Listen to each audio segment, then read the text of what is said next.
puisque nous sommes dans le domaine des Juifs et la confiance, que ces deux notions sont liées. Hein. On ne peut plus déconnecter judaïsme et confiance. C'est une question fondamentale. Confiance ou défiance, pareil. Et le choix de Laurent Fabius en 83 par Mitterrand est un choix tout à fait judicieux parce que Laurent Fabius est d'ascendance juive.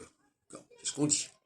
Alors, je n'ai pas étudié son parcours complètement, mais il est d'ascendance juive apparemment. Et le fait de l'avoir mis là, alors qu'on était en pleine crise, hein, les 2 premières années du gouvernement Mauroy et de l'arrivée de Mitterrand au pouvoir ont été très problématiques. Moi, je me souviens très bien qu'il y avait une crise de l'inflation, il y avait une dévaluation du franc, etc. C'est quelque chose d'assez catastrophique.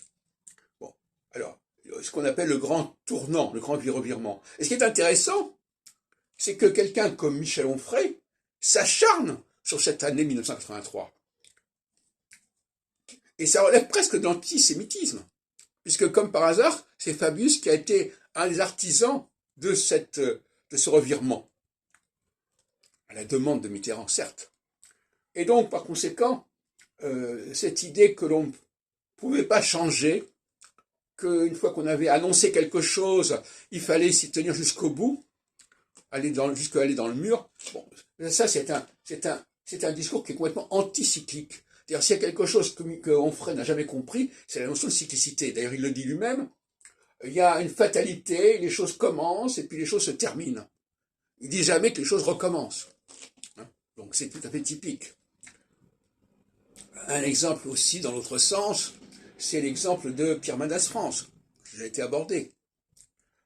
Pierre Mendès France avait réussi quelque chose d'assez étonnant en 55, 56. Enfin, il avait réglé des questions extrêmement épineuses concernant l'Indochine et concernant la Tunisie, etc.